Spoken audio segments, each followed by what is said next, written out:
नमस्कार साथियों, राधे राधे, जय श्री राम, जय श्री कृष्णा। आप सभी कैसे हैं? मैं बालचंद तंवर रणक्षेत्र एजुकेशन एकेडमी के ऑनलाइन प्लेटफॉर्म पे आपका हार्दिक स्वागत अभिनंदन करता हूं।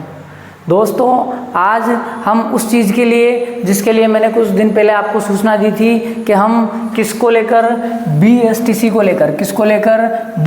का जो हमारा एग्ज़ाम होने वाला है अभी कुछ दिनों में, उसको लेकर हम एक टेस्ट सीरीज़ लॉन्च करना चाह रहे हैं, है ना। तो मैंने आपको बोला था कि टेस्ट सीरीज़ हम लॉन्च करेंगे, तो आज वो दिन आ गया है जिसका आपको बेसब्री से इंतज़ार था। मेरे को भी इस दिन का कहूँ तो बहुत ही अच्छे और बेसब्री से इंतज़ार था कि मैं कब आपकी जो तैयारी है उसमें मैं थोड़ा बहुत सहयोग कर सकूं। इसमें आपको क्या करना है कि आपको सिर्फ अपना लेवल जांचना है। अपना क्या जांचना है? अपना लेवल जांचना है कि भाई कितने हमारे प्रश्न, जैसे हम रोज़ाना मैंने अपने यहाँ पे 30 प्रश्न लिखे हैं, तो ये प्रश्न या तो विगत परीक्षाओं में आए हुए होंगे या फिर जो प्रश्न आए हैं उनके आधार पर नए प्रश्न कैसे अपने को बन सकते हैं, इसके बारे में अब हम बात करेंगे, है ना। तो देर नहीं करते हुए शुरुआत करते हैं, है ना। तो पहला प्रश्न बताने से पहले मैं आपको एक बात बताना चाहता हूँ कि पहले एक अच्छे विद्यार्थी की तरह पहले हम प्रश्न को अच्छे से पढ़ेंगे, फिर उसके चारों उत्तरों को हम अच्छे से, चारों जो उसके विकल्प हैं चारों विकल्प को हम अच्छे से पढ़ेंगे और उसके बाद ही उसका उत्तर देंगे। क्योंकि एक अच्छे विद्यार्थी की विशेषता होती है कि वो पूरा प्रश्न पढ़ता है, चाहे उसको उत्तर याद ही क्यों ना हो। तो शुरू करते हैं। आपके सामने पहला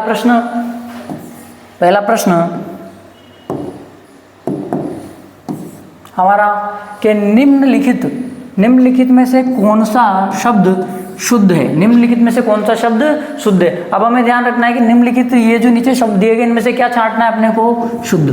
प्रश्न को अच्छे से पढ़ना है, क्योंकि जितने अच्छे से हम प्रश्न पढ़ेंगे हम उतना ही सही उत्तर का चयन कर पाएंगे। अब आपके सामने ऑप्शन है, एक कृतज्ञ है और प्रतिज्ञ। अब आप बताइए कि इनमें से कौन सा ऑप्शन सही होगा? तो देखिए, कृतज्ञ जो सही होता है वो होता है ये वाला जो कृतज्ञ है वो क्या होगा? सही उत्तर होगा। क्यों? क्योंकि ये गलत है, ये भी गलत है, ऐसे भी नहीं लिखा जाता। कृतज्ञ की जो सही वर्तनी है ये है। और ये जो प्रश्न है, ये जो कृतज्ञ शब्द को आप ध्यान रखना, ये बहुत सारी प्रतियोगी परीक्षाओं में पूछा गया है कि कृतज्ञ शब्द को शुद्ध कैसे लिखते हैं। अगले प्रश्न की ओर हम बढ़ते हैं। हमारा दूसरा प्रश्न ध्यान से पढ़ना है, क्या है? किस क्रम में उचित संधि विच्छेद नहीं है? किस क्रम में उचित संधि विच्छेद नहीं? अब आपको ध्यान से पढ़ना है, बताइए इसका उत्तर क्या होगा? किस क्रम में उचित संधि विच्छेद नहीं है? अपने को क्या बताना है कि ये जो चार ऑप्शन दे रखे हैं वो पूछना चाह रहा है कि उचित नहीं है। इस पे ध्यान रखना, ये नहीं बहुत दिक्कत देता है, ये कभी कभी अपने को दिखाई नहीं देता। हम सोचते हैं कि इनमें से कौन सा संधि विच्छेद सही है, तो ध्यान रखना कौन सा नहीं है। मतलब इसका नहीं है का मतलब क्या है कि इसमें 3 सही होंगे और 1 गलत। देखिए, पहला है हमारे सामने समधन विधान। ध्यान रखना, समधन विधान, जब हम व्यंजन संधि की बात करेंगे तो समधन विधान का बनता है संविधान। क्या बनता है? समधन विधान का बनता है समधन विधान का बनता है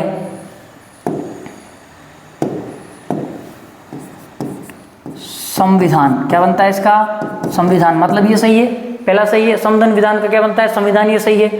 ये जो धनंजय है, धनंजय का बनता है धनंजय का क्या बनेगा? धनंजय। और इसमें कौन सी संधि होगी? व्यंजन संधि का ये उदाहरण है, ये भी व्यंजन संधि का उदाहरण है ना। अब आगे बात करें, समधन निधि।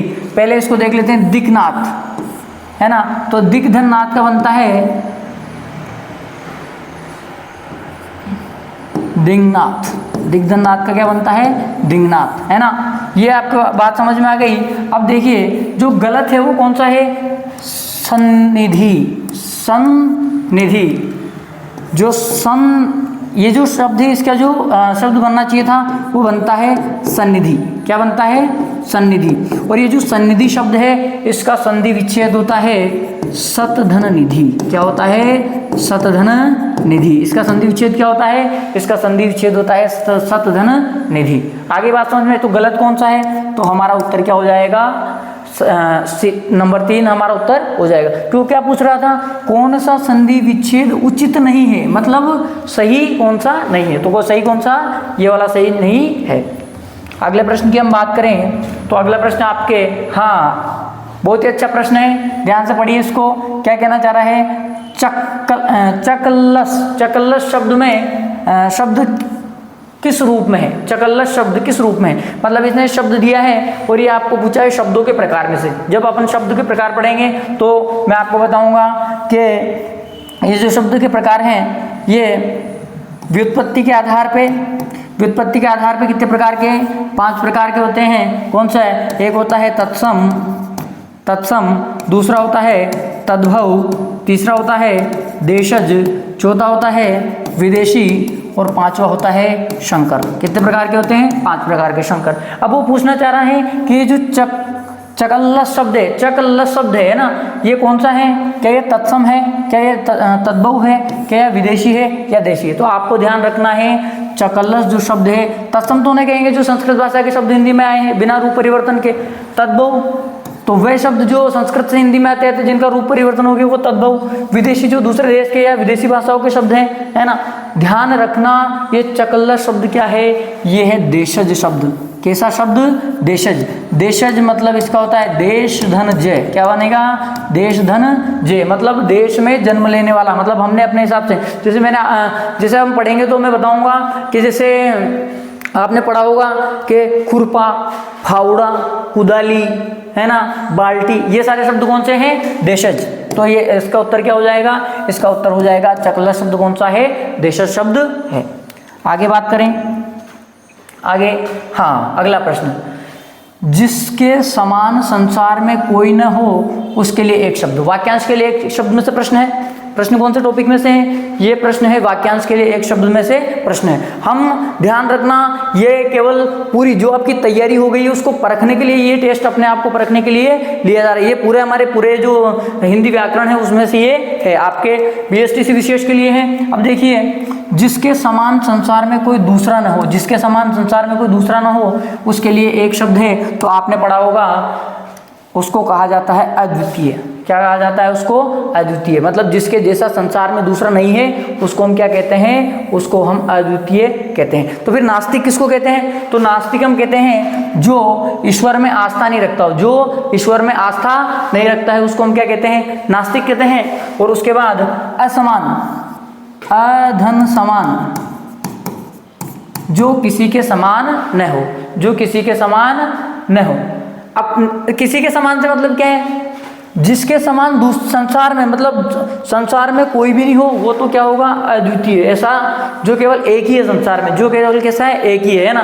लेकिन असमान का मतलब क्या होता है? असमान मान लो कोई है लेकिन उसके जैसा मिल नहीं रहा अपने को, उसके जैसा अपने को मिल नहीं रहा। तो ध्यान रखना जो जिसके समान संसार में कोई नहीं हो उसके लिए शब्द कौन सा है? अद्वितीय। ये सब परीक्षाओं में पूछे गए प्रश्न है, ध्यान रखना। अगला प्रश्न, असुर का समानार्थी शब्द है। असुर का समानार्थी शब्द क्या होगा? असुर। असुर क्या पापी को असुर कहते हैं? नहीं। पापी को असुर कहते हैं? नहीं। क्या भूत को असुर कहते हैं? नहीं। क्या पिशाच को असुर कहते हैं? नहीं। किसको कहते हैं? राक्षस को। असुर किसको कहते हैं? राक्षस को। देखो उपसर्ग है सुर, सुर कहते हैं देवता को। सुर किसको कहते हैं? सुर कहते हैं देवता को। मतलब जो क्या नहीं है? सुर नहीं है। मतलब जो देवता नहीं है वो क्या है? वो राक्षस है। जो देवता नहीं है वो क्या है? राक्षस। आगे देखिए, अगले प्रश्न पे हम चलते हैं। अगला हमारा प्रश्न, महेंद्र शब्द का सही संधि विच्छेद है। अब महेंद्र शब्द का सही संधि विच्छेद है, बताइए महेंद्र शब्द का सही संधि विच्छेद कौन सा है?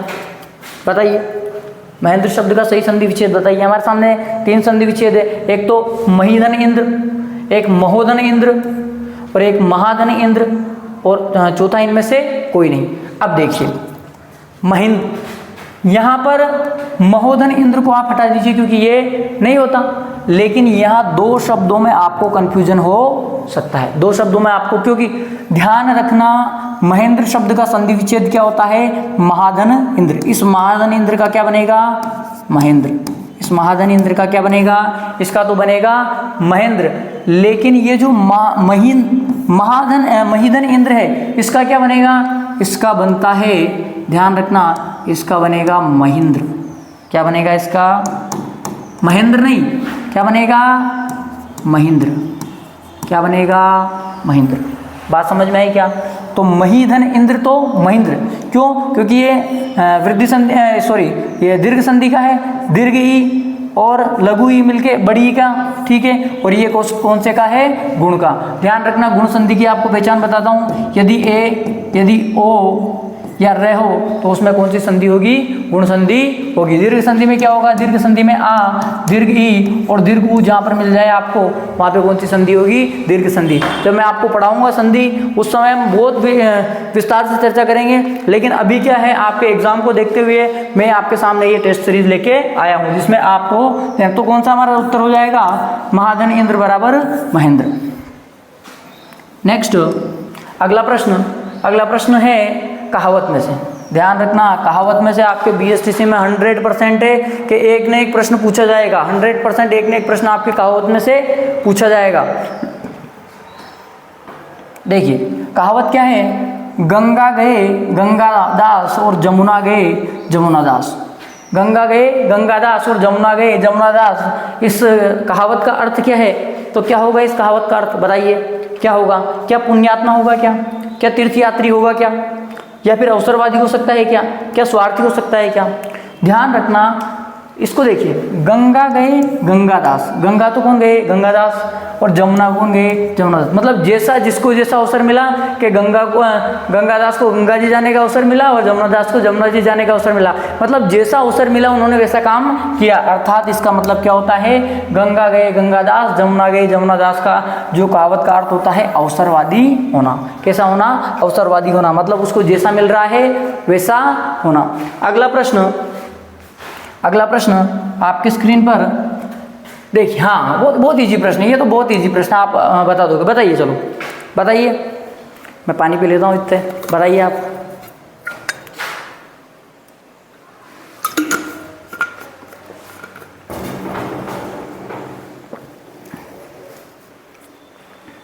बताइए प्रश्न क्या है? अधिकरण कारक का चिन्ह है। कौन से कारक का? अधिकरण कारक का चिन्ह कौन सा है? तो आपको याद होगा, आपने कारक पढ़े होंगे, है ना? कारक पढ़े होंगे आपने।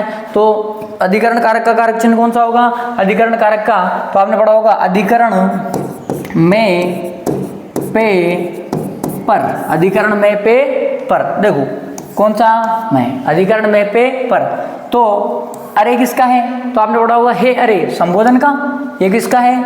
संबोधन का। और से, कर्ता ने कर्म को करण से, संप्रदान के लिए अपादान से अलग। अब देखो इसमें कंफ्यूजन है। ये अपने को तब पता चलेगा जब अपने को कोई वाक्य दिया हो। और को किसका है? को कर्ता ने कर्म को। ये किसका है? कर्म कारक का। आगे बात समझ में? तो अपना उत्तर क्या हो जाएगा? अपना उत्तर हो जाएगा मैं। अधिकरण कारक का कारक चिन्ह क्या होगा? मैं। अगला प्रश्न, हाँ, कौन से स्वर सवर्ण नहीं है? कौन से स्वर सवर्ण नहीं है? मैंने अभी आपको जो अपनी वर्ण विचार की हिंदी व्याकरण की जो बेसिक क्लास चल रही है, उसमें मैंने आपको अभी वर्णों का वर्गीकरण, जो स्वरों का वर्गीकरण मैंने पढ़ाया, उसमें मैंने आपको बताया था कि वर्ण के आधार पर, किसके आधार पे? वर्ण या जाति के आधार पे मैंने दो प्रकार के बताए। उसमें बताए थे सजातीय वर्ण और विजातीय वर्ण। सजातीय वर्ण को ही हम क्या कहते हैं? सवर्ण। सजातीय वर्ण को ही क्या कहते हैं? सवर्ण। तो मैंने आपको उसमें जोड़ा बताया था कि उसमें कि अ के साथ आ, ई के साथ दीर्घ ई, ऊ के साथ दीर्घ ऊ, ये तीन जोड़े अपने सवर्ण के रूप में बनते हैं। क्या पूछ रहा है? सवर्ण नहीं है। तो बताइए, ये वाला जोड़ा तो अपने यहाँ आ गया, सवर्ण है, बिल्कुल है ये तो, है ना। दूसरा ये वाला जोड़ा बिल्कुल आ गया, तो सवर्ण है ये भी। ये वाला जोड़ा सवर्ण नहीं है। ये वाला जोड़ा क्या नहीं है? ये वाला जोड़ा सवर्ण नहीं है। क्यों? क्योंकि अगर ई बड़ी ई आता तो ये अलग है और ये अलग है। तो बताइए क्या ये सवर्ण? तो अपना उत्तर क्या हो जाएगा? सवर्ण कौन सा नहीं है? तो ये सवर्ण नहीं है। ये कैसे है? ये दूसरे वाले हैं, ये सवर्ण नहीं है। आप बताइए। अगला बहुत बेसिक प्रश्न है, बहुत सी बार पूछा गया है, कितनी ही परीक्षाओं में पूछा गया है, और बहुत सारे लोग क्या है हमारे जैसे विद्वान, बहुत सारे विद्वान लोग जो प्रश्न को ढंग से नहीं करते, अरे बस हिंदी भाषा में सॉरी तो पूछे हैं, बस फटाफट बता देते हैं ना। अब बताइए मेरे को कौन सा होगा इसमें। ध्यान रखिए, जब मैंने वर्ण अभी पढ़ाए उसमें मैंने स्वर के बारे में बताया था। मैंने आपको कहा था कि 10 नाम का तो कोई स्वर नहीं होता, 12 नाम के भी कोई स्वर नहीं होते, ठीक है। अब आती है बात 11 होंगे या 13 होंगे, 11 होंगे या 13 होंगे। तो अपने को ध्यान रखना है कि हिंदी में अगर अपन से पूछे कि हिंदी भाषा में कुल वर्ण कितने हैं, तो हिंदी भाषा में कुल वर्ण कितने हैं 11। हिंदी भाषा में कुल वर्ण कितने हैं 11।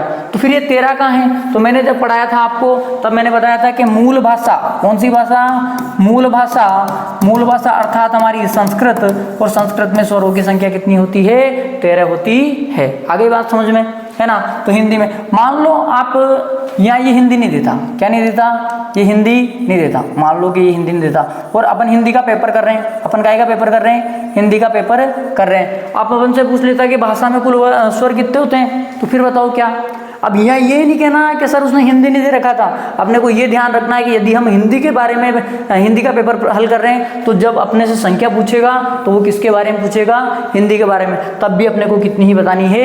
11 ही बतानी है। आगे बात समझ में, ठीक है। आगे बढ़ते हैं।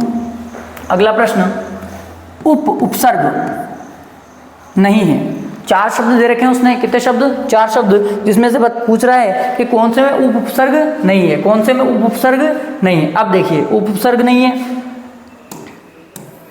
उपसर्ग नहीं है। अब कौन से में उपसर्ग नहीं है? अब देखो उप नहीं अप, क्या अप, उप नहीं अप, माफी चाहता हूं मैं भी फ्लो में बोल गया है ना। तो कौन सा? तो आपके अपने सामने प्रश्न था कि जो अप शब्द है, सॉरी अप उपसर्ग है, ये निम्न में से कौन से शब्द में नहीं है। मैंने आपको बताया था कि उपसर्ग क्या होते हैं? उपसर्ग वे शब्दांश होते हैं जो किसी शब्द के आगे जुड़कर उसके अर्थ में क्या ला देते हैं? परिवर्तन ला देते हैं। मतलब उपसर्ग का मतलब कहाँ जुड़ेंगे? शब्द के आगे। देखो अब ये शब्द लिखा हुआ है, शब्द अगर अपन इसको अलग करें तो इसका बनेगा अपधन शब्द, अपधन शब्द, अर्थात इसमें अप उपसर्ग है बिल्कुल। अप धन, अगर इस अप शकुन को अलग करें तो क्या बनेगा? अपधन शकुन, अपधन शकुन, क्या बनेगा? अपधन शकुन, क्या बनेगा? अपधन शकुन। अब इसके अलावा अगर अपन अपमान की बात करें तो अपधन मान बन गया। लेकिन क्या अपना, अपना, अपना अगर इसको अलग करें अपधन ना, क्या ना कोई शब्द है क्या? क्या ना कोई शब्द है क्या? नहीं, ना कोई शब्द नहीं है ना। तो ध्यान रखना इसमें अब उपसर्ग नहीं है। ये जो अपना है, ये अपना क्या है? ये अपना एक सर्वनाम है। अपना क्या है? एक सर्वनाम है। अब आगे देखिए अगला प्रश्न,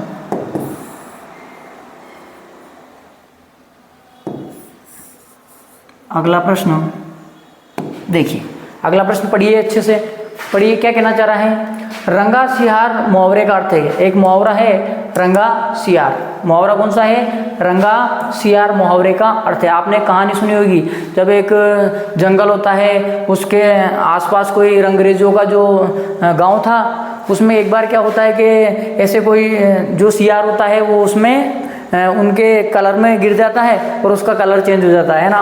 उसके बाद सभी लोग उससे डरने लग जाते हैं, शेर भी उसको राजा समझने लग जाता है। तो ये वहीं का है, ये वही है ना। तो रंगा सियार जो मुहावरा है इसका अर्थ क्या होता है? क्या इसका अर्थ होता है कि अपना काम निकालने वाला? नहीं, ये नहीं होता। फिर क्या होता है?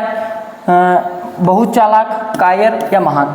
ध्यान रखना अपना रंगासियार मुहावरे का अर्थ है कि उसका मतलब क्या होता है? बहुत चालाक। इसका मतलब क्या होता है? बहुत चालाक। तो रंगासियार मुहावरे का अर्थ क्या है? रंगासियार मुहावरे का अर्थ है बहुत चालाक होना। अगला, हाँ अगला प्रश्न, जो सबको समान दृष्टि से देखने वाला हो उसके लिए एक शब्द। तो वाक्यांश के लिए एक शब्द में से प्रश्न है, कौन से में से? वाक्यांश के लिए एक शब्द में से ये प्रश्न है। तो बताइए क्या होगा इसका, बताइए क्या होगा इसका उत्तर बताइए। तो सबको समान दृष्टि से देखने वाला, सबको समान दृष्टि से देखने वाले को कहा जाता है समदर्शी। क्या कहा जाता है? समदर्शी। क्या कहा जाता है? सम मतलब समान, दर्शी मतलब देखने वाला, समदर्शी। दूरदर्शी किसको कहते हैं? दूर की चीज देखने वाला, अर्थात दूर की, जैसे कोई भूगोल वेता होता है ना, तो जो दूर की चीज देख ले या दूर की बात को देख ले उसको क्या कहा जाता है? दूरदर्शी कहा जाता है। प्रियदर्शी किसे कहते हैं? जो प्रेम से देखे, जो प्रेम से देखे उसको प्रियदर्शी कहा जाता है। परमेश्वर जो ईश्वरों में भी परम है, जो ईश्वरों में भी परम है उसको क्या कहता है? परमेश्वर कहा जाता है। आगे देखिए तो अपना उत्तर क्या हो जाएगा? अपना उत्तर हो जाएगा जो समान दृष्टि से देखता है उसको समदर्शी कहते हैं। आगे, हाँ, बहुत ही इंपॉर्टेंट प्रश्न है, ध्यान रखना, बहुत ही इंपॉर्टेंट प्रश्न है और ये प्रश्न आपके बीएसटीसी के पेपर में पूछा जा सकता है, ध्यान रखना, बहुत ही इंपॉर्टेंट है। इसको मैं आज अच्छे से आपके सामने व्याख्या करूंगा। क्या कह रहा है? जंगल में लगने वाली आग के लिए एक शब्द, वाक्यांश के लिए एक शब्द में से बहुत इंपॉर्टेंट है और इन चारों को आप अच्छे से देख लेना, इन चारों में से कोई ना कोई एक प्रश्न आपको देखने को मिल सकता है। तो क्या है कि जंगल में लगने वाली आग को क्या कहा जाता है? तो पहले तो पता होना चाहिए कि जंगल में लगने वाली आग को क्या कहा जाता है। तो देखो, मुखाग्नि, मुख में लगने वाली आग को मुखाग्नि कहते हैं। मुख में लगने वाली आग को क्या कहते हैं? मुखाग्नि। अब मुख में मतलब ऐसा नहीं है कि आग लग गई, नहीं, उसको वो मुखाग्नि नहीं है, ऐसा नहीं है। ऐसा कहा गया है कि मुख में लगने वाली आग को मुखाग्नि। ये इतना इंपॉर्टेंट नहीं है, इसको छोड़ो। देखो, बड़वानल किसको कहते हैं? बड़वानल कहा जाता है समुद्र में लगने वाली आग। बड़वानल किसे कहा जाता है? समुद्र में लगने वाली आग। समुद्र में लगने वाली आग होती है उसको क्या कहा जाता है? बड़वानल कहा जाता है। जठराग्नि किसे कहा जाता है? जठर मतलब होता है अपना जठर, आपने जो साइंस पढ़ते हो उसमें आपने जठर रस पढ़ा होगा, है ना। तो जठर कहते हैं पेट को।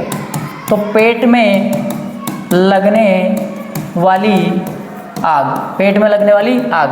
अब पेट में कौन सी आग? कैसा आप पेट के अंदर कोई आग लगा दी क्या? नहीं, पेट में लगने वाली आग अर्थात हम भूख को कह सकते हैं, है ना। तो पेट में लगने वाली आग को क्या कहा जाता है? जठराग्नि कहा जाता है। अब अगला अपन से क्या पूछ रहा था? दावानल। क्या?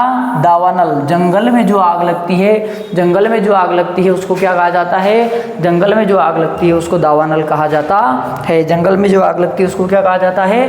उसको दावानल कहा जाता है। बात समझ में आ गई? ध्यान रख लेना। अगला प्रश्न देखिए, निर्गुण शब्द का विलोमार्थी होगा। विलोमार्थी मतलब विलोम अर्थ, विलोम अर्थ, विलोमार्थी मतलब कौन सा? विलोम अर्थ। प्रश्न को ध्यान से देखना है, क्या कह रहा है? निर्गुण शब्द का। देखो, निर्गुण को ध्यान से देखो तो इसको अगर अपन अलग करते हैं तो निर्धन गुण। निर एक उपसर्ग है और इसका प्रयोग किया जाता है रहित अर्थ में, मतलब जिसमें गुण नहीं है उसे क्या कहा जाता है? निर्गुण। तो इसका उल्टा क्या होगा कि जिसके अंदर गुण है उसको क्या कहा जाता है? उसको कहा जाता है गुणी, अर्थात उसको कहा जाता है सगुण। निर्गुण का उल्टा क्या होता है? सगुण। गुणी नहीं होगा, ध्यान रखना, गुणी नहीं होगा। उसने गुणवान भी दे रखा है, गुणयुक्त भी दे रखा है, सब चीजें दे रखी है, लेकिन निर्गुण का विलोम शब्द अगर पूछे तो वो कैसा होगा? सगुण होगा। जब मैं आपको विलोम पर्यायवाची पढ़ाऊंगा तो बताऊंगा कि जो तत्सम शब्द होते हैं उसके पर्यायवाची और विलोम तत्सम होते हैं, और जो तद्भव होते हैं उसका विलोम क्या होता है? तद्भव होता है। तो निर्गुण का विलोम क्या होगा? निर्गुण का विलोम होगा, क्या होगा? सगुण। अगला देखिए, अगला प्रश्न आपके स्क्रीन पे अच्छे से पढ़िए। किस शब्द में उपसर्ग का प्रयोग नहीं हुआ है? किस शब्द में? इस नहीं को ध्यान से देखना। जब भी प्रश्न हल करो तब इस नहीं पे बहुत निगाहें रखनी है, क्योंकि ये अपना बहुत सा मामला गड़बड़ करवा देता है ना। कि पूछता नहीं है और हमने काय का उत्तर दे दिया, पूछता नहीं है और हम किसका उत्तर दे देते हैं? हम किसका उत्तर दे देते हैं? कि है का उत्तर दे देते हैं। तो अब ध्यान रखिए कि आगे से अपने को ध्यान रखना। तो क्या कह रहा है? उपसर्ग। और उपसर्ग क्या होते हैं? कि वे शब्दांश जो शब्द के प्रारंभ में जुड़कर उसके अर्थ में परिवर्तन ला देते हैं। देखिए प्रहार, ध्यान रखना, उपसर्ग की संख्या पूछ ले तो कितनी होती है? 22 होती है। कितनी होती है? 22। अब देखिए इसको अगर तोड़ेंगे तो इसका बनता है आधन हार, आधन हार। इसका बनता है विधन हार, इसका बनता है प्रधन हार, और इसका क्या बनेगा? कैधन हार। नहीं, आ एक उपसर्ग है, वी एक उपसर्ग है, प्रे एक उपसर्ग है, जो हमारे 22 है उनमें से, लेकिन के नाम का हमारे पास कोई भी उपसर्ग नहीं है। तो हमारा उत्तर क्या हो जाएगा? कहार। कहार एक पूरा शब्द है, इस कहार शब्द में उपसर्ग नहीं है। बात समझ में आ गई? आगे हम बात करें अगला प्रश्न, अन और अधिकार की संधि में कौन सा शब्द बनता है? दो अपने पास शब्द हैं, एक तो अन और एक क्या होगा? अन और अधिकार, ये दो शब्द हैं। इनकी संधि में तो ध्यान रखिए, इनकी संधि में कौन सा शब्द बनता है? अनाधिकार, अंधिकार, अनाधिकार, अनाधिकार और अनाधिकार। अब देखिए यहाँ मैं आपको प्रश्न सोल्व करने का तरीका बता रहा हूँ, है ना, कि अगर आंसर अगर अपने को नहीं भी पता है ना, फिर भी अपन कैसे वर्तनीगत शुद्धि से भी अपन प्रश्न सोल्व कर सकते हैं। देखिए अधिकार शब्द है ना, अधिकार शब्द, इसको देखो, अधिकार शब्द को देखो, मात्रा कौन सी लगी हुई है? छोटी वाली। क्या इसमें छोटी मात्रा है? नहीं। क्या इसमें छोटी मात्रा है? नहीं। दो तो ऐसे खत्म हो गए, दो तो ऐसे खत्म हो गए। अन धन अधिकार, अन प्लस अधिकार का बनता है अनाधिकार, अन प्लस अधिकार का क्या बनता है? अनाधिकार। अनधिकार नहीं होता, अनधिकार नहीं होता, क्योंकि ये तो ऐसा कैसे जुड़ जाएगा? अगर अनधिकार होगा तो ऐसा कैसे जुड़ जाएगा? तो ध्यान रखना, अन प्लस अधिकार का क्या बनता है? अनाधिकार बनता है। अगला प्रश्न, सुगम शब्द का विलोम, सुगम शब्द का विलोम। देखो पहले तो ये जानो कि सुगम का अर्थ क्या होता है। सु मतलब अच्छा, सु एक उपसर्ग है, और गम अच्छा मतलब जहाँ जाना क्या हो? अच्छा हो, मतलब जहाँ हम आसानी से जा सकते हैं, जो रास्ता अच्छा हो उसको हम कहते हैं सुगम। तो इसका उल्टा क्या होगा? अगम नहीं, दुर्लभ नहीं, दुर्लभ का सुलभ होता है, अगम का गम होता है ना, और दुर्गम क्या होगा? दूर, दूर एक उपसर्ग है और दूर उपसर्ग का प्रयोग करते हैं नहीं रहित या मतलब बुरे अर्थ में, बुरे। तो जहाँ जाना क्या हो, जहाँ का जाने का रास्ता अच्छा नहीं हो उसको कहेंगे दुर्गम, या जहाँ जाना जहाँ जाया नहीं जा सके वो दुर्गम, और सुगम जहाँ जाना अच्छा हो। तो सुगम का विलोम क्या होगा? सुगम का विलोम होगा दुर्गम। सुगम का विलोम क्या होगा? दुर्गम। अगला प्रश्न, हाँ, अन्वेक्षण एक शब्द है। ये से प्रश्न भी आ सकते हैं कि कोई शब्द देगा और शब्द के अपन से क्या पूछ लेगा? वो अपन से पूछ लेगा कि आप इसका अर्थ बताओ कि ये कौन सा है। तो अन्वेक्षण, अन्वेक्षण का सामान्यतः अर्थ क्या होता है? खोज। अन्वेक्षण का सामान्यतः अर्थ क्या होता है? खोज। तो अगर अन्वेक्षण का इसमें सही अर्थ क्या है? किसी रोग के निदान की खोज करना? नहीं, किसी रोग के निदान की खोज करना नहीं, इसकी खोज करना कहलाता है उसका उपचार करना। अपन जैसे उपचार तो बीमारी का इलाज जो खोजते हैं, क्या उसको अन्वेक्षण कहते हैं? क्या नहीं, उसको अन्वेक्षण नहीं कहते, उसको अन्वेक्षण नहीं कहते। फिर क्या हो? किसी स्थान की खोज करना? नहीं, किसी स्थान की खोज करना भी अन्वेक्षण नहीं कहलाता।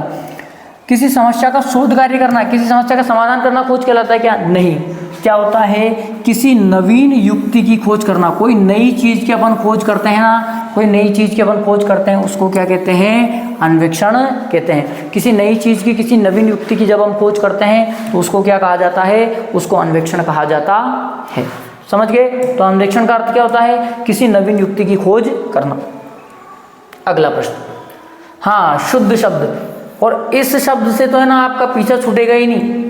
आप BSTC का एग्जाम दोगे, उसके बाद आप रीट की तैयारी करोगे, उसके बाद आप first grade, second grade, RS तक की तैयारी करोगे, तब तक भी ये पीछा छोड़ने वाला नहीं है। कौन सा शब्द? आशीर्वाद शब्द। और ये न जाने कितनी ही परीक्षाओं में पूछा जा चुका है। तो अपने को ध्यान रखना क्या पूछ रहा है? शुद्ध शब्द कौन सा है? ध्यान रखना, शुद्ध शब्द। तो क्या पूछ रहा है कि आशीर्वाद के शुद्ध कैसे लिखते हैं? अब बहुत सारे मेरे मित्र बताएंगे, बताइए कौन सा है? आप बताइए, आप बताइए कौन सा है?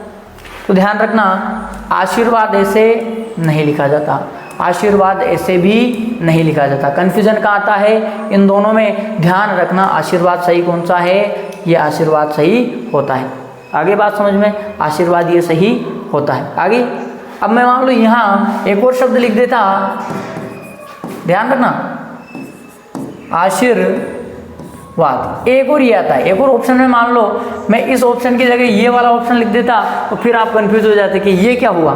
तो ध्यान रखना, हमेशा आशीर्वाद शब्द कैसा होता है? आशीर्वाद शब्द ऐसा होता है। समझ गए? अगला प्रश्न, प्रश्न नंबर 21, अपना अगला प्रश्न कि उड़ान में प्रयुक्त प्रत्यय निम्न में से कौन सा है? अब ये प्रत्यय क्या चीज है? प्रत्यय चीज़ आपने पढ़ा होगा कि वे शब्दांश जो किसी शब्द के अंत में जुड़कर उसके अर्थ में परिवर्तन कर देते हैं तो उसको क्या कहते हैं, प्रत्यय कहते हैं। ये सवाल बताने से पहले आप इसको सुनिए, एक चीज़ मैं आपके सामने ऐड कर रहा हूँ। बेसिक चीज़ है, यदि आप उसको समझ लेंगे तो आपके उपसर्ग और प्रत्यय का जो कन्फ्यूज़न है वो खत्म हो जाएगा। देखो याद रखना है, शब्द होता है, क्या होता है, शब्द होता है। इस शब्द के आगे और पीछे एक एक शब्द जुड़ते हैं, शब्द के अंश जुड़ते हैं, शब्द के अंश जुड़ते हैं। इस शब्द के आगे जो जुड़ेगा उसको कहेंगे उपसर्ग, इसके आगे जो जुड़ेगा उसको कहेंगे उपसर्ग, और पीछे जो जुड़ेगा वो क्या होगा, प्रत्यय। ये एडिंग ध्यान रखना, ये पूरा ऐसा कैसे आपके दिमाग में बैठ जाना चाहिए कि कोई भी शब्द होगा उसके पीछे कोई शब्दांश जुड़ रहा है तो वो प्रत्यय, और उसके आगे कोई शब्दांश जुड़ रहा है तो वो क्या होगा, उपसर्ग होगा। आगे बात समझ में। तो अब बताइए प्रत्यय जुड़ेगा कहाँ, पीछे। तो शब्द क्या है, उड़ान। ध्यान रखना, उड़ धन आन, तो प्रत्यय कौन सा हो गया, आन प्रत्यय। कौन सा प्रत्यय हो गया, आन प्रत्यय हो गया। अगला प्रश्न देखिए, छाती पर मूंग दलना मुहावरे का अर्थ है। ये देखिए आ गया। कहते हैं ना कभी कभी जैसे कोई व्यक्ति घर पे एकदम ठाला बैठा रहता है, एकदम मतलब कोई काम धंधा नहीं करता, उसको कोई काम धंधा है ही नहीं, वो बस दिन भर कोई खाता है, सुबह खाता है, सोता है, शाम को खाता है, सोता है, बस उसकी ज़िंदगी यही चल रही है, उसकी ज़िंदगी यही चल रही है। तो फिर अब घर वाले कभी क्या कहते थे ना कि कब तक मेरी छाती पर बैठ कर मूँग दलेगा, कहते थे ना कब तक मेरी छाती पर बैठ कर मूँग दलेगा। छाती पर मूँग दलने का अर्थ क्या है, ऐसा नहीं है कि गट्टी लेके वो मूँग दलने लग जाएगा, नहीं। छाती पर मूँग दलने का अर्थ है क्या करना, तंग करना, दुखी करना, कर्ज वसूल करना, मूंग करना, नहीं। क्या होता है, तंग करना, किसी को परेशान करना। तभी तो कहते हैं कि परेशान हो गई, तो जब उससे परेशान हो जाते हैं तो अब कहते हैं कि कब तक मेरी छाती पर बैठ के मूंग दलेगा, मतलब कब तक तू मेरे को परेशान करेगा। तो छाती पर मूंग दलना मुहावरे का अर्थ क्या है, तंग करना, किसी को तंग करना। अगला प्रश्न, हाँ ध्यान से पढ़िए।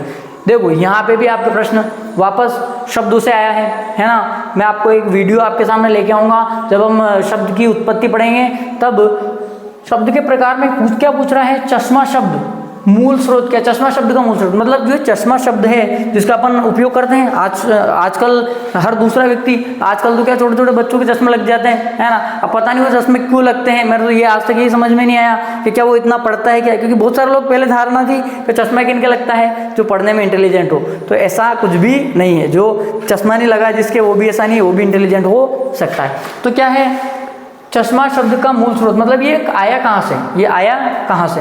देखो तद्भव ये नहीं है। अब देखो तद्भव नहीं है मतलब अब ये तीनों फारसी, तुर्की, अरबी, ये तीनों विदेशी है। ये तीनों कौन से शब्द हैं, विदेशी। जो मैंने आपको 4-5 प्रकार बताए थे ना, तत्सम, तद्भव, देशज, विदेशी और संकर, तो विदेशी है ये। लेकिन विदेशी में भी कौन सा है, उसने ये नहीं पूछा कि विदेशी है क्या, उसने ये पूछा कि विदेशी में कौन सा है। तो ध्यान रखना, चश्मा शब्द कौन सा है, अरबी भाषा का शब्द है। चश्मा शब्द कौन सी भाषा का शब्द है, तो ध्यान रखना चश्मा शब्द कौन सी भाषा का है, अरबी भाषा का शब्द है। याद रखना चश्मा शब्द कौन सी भाषा का, अरबी भाषा का शब्द।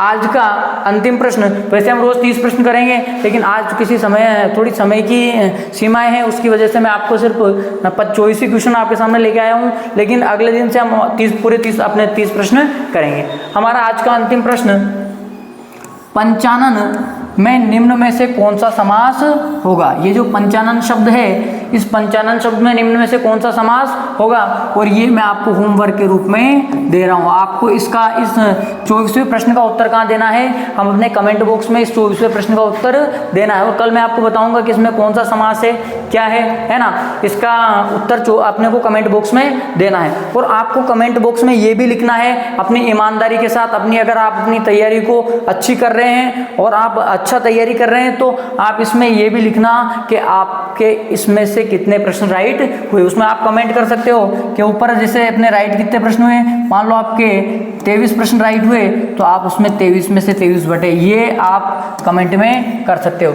जितने प्रश्न राइट हुए ऊपर लिखना है, और नीचे जो अपने पूरे प्रश्न हैं जैसे 24 है तो आज अपन 23 हल करेंगे, तो इन 23 प्रश्नों में से कितने राइट हुए। और ये आपको ईमानदारी से अपने अंतर मन से आपको ये कमेंट करना है। ये आज के हमारे जो ये प्रश्न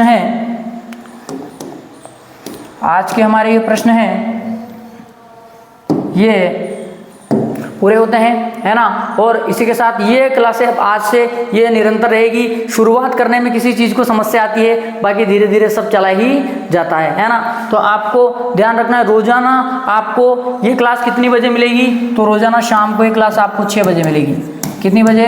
6 बजे आपको शाम को डेली इस क्लास को देखना है। आप खाना बनाते हो उस टाइम देख सकते हो, है ना। केवल प्रश्नों को उत्तर ही देना है, तो आप फ्री टाइम में आप इस क्लास को देखिए। तो रोजाना आपको 6 बजे ये क्लास मिल जाएगी। इसी के साथ साथ अपनी तैयारी को जारी रखें। और मैं आपको सामने जैसे अभी कुछ दिन बचे हैं तो उनकी रणनीति भी आपके सामने प्रस्तुत करूंगा कि कैसे पढ़ना है, क्या पढ़ना है अंतिम समय में, उसकी अपन बात करेंगे। इसी के साथ वीडियो को लाइक करना, अधिक से अधिक शेयर करना और अपने रणक्षेत्र एजुकेशन के परिवार को धीरे धीरे आपको बढ़ाना है ना, ताकि हम आपसे लाइव रूबरू हो सके। धन्यवाद।